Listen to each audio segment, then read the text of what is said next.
Good afternoon to everyone, and especially thanks to the Arab Organization for Human Rights in Britain for this kind invitation. As everyone knows, we are coming out from over than 100 days following the events of October 7th. And we have to recognize the first fact, that nothing will be as it was because of two main reasons. The first is that the happening in Palestine have definitively broken the wall of silence built on the Palestinian issue in the last decades.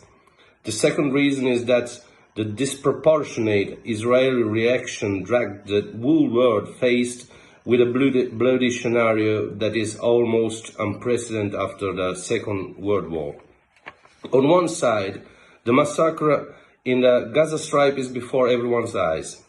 Over than 25,000 deaths, 10,000 children, 60,000 injured, almost 2 million displaced, represents something unacceptable even for those who believe in the right of Israel to self-defense.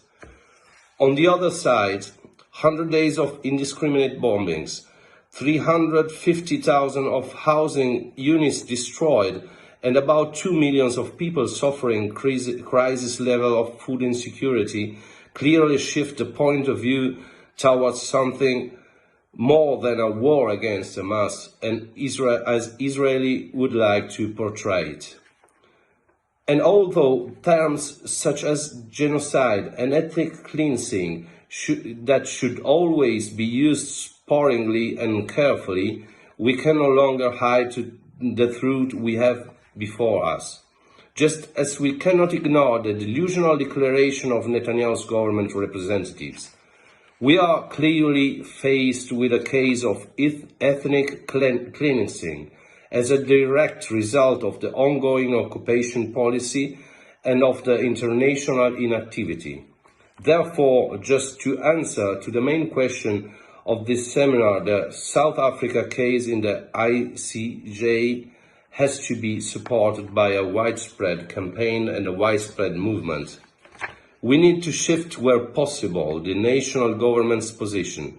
That's, for example, what the Italian left is trying to obtain, even in a difficult condition in which the far-right majority in Italy strongly supports Israel and Netanyahu's government.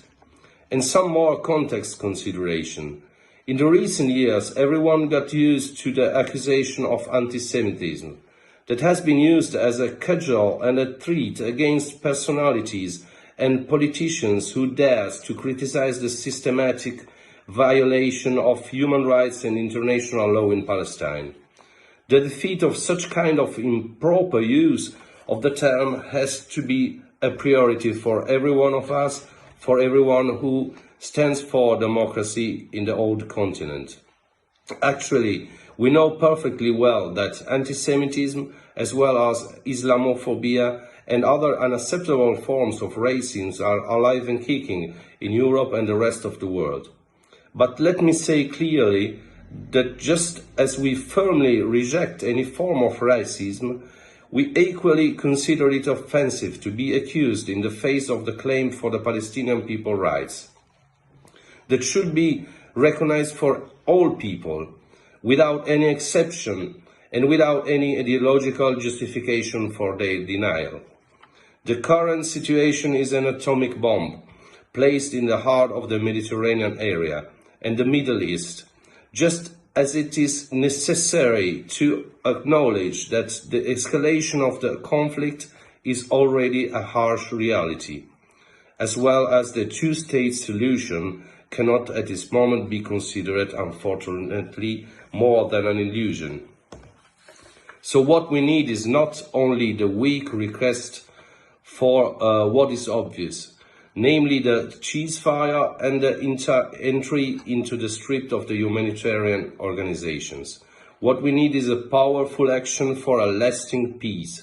That means one independent state of Palestine, the end of the occupation, an international plan and an international mission to develop peace factors in Palestine and ensure the full right for self-determination to the Palestinians. And last but not least, I think that a peaceful resolution of the Palestinian issue is a direct interest for Europe. It is strategic for the Union and for the European countries, building an Euro-Mediterranean area of peaceful exchange and cooperation. Also for this reason, we need an action to put an end to the Netanyahu's far-right government, and particularly the closest friends of Israel should work for that. I'm really convinced that we should no longer live in the hypocrisy of calling democracy an apartheid regime and calling self-defense the occupation of a foreign land. It is a matter of coherence between our fundamental values and our effective acts. If you want peace, act for peace. If you want justice, act for justice. There is no third way that doesn't take into account the tragic possibility of even more widespread conflict. In Europe, faced with a turning point that has occurred in recent months, can no longer afford to stammer without risking being definitively considered co-responsible for what happens to a people and the whole area. Thank you very much.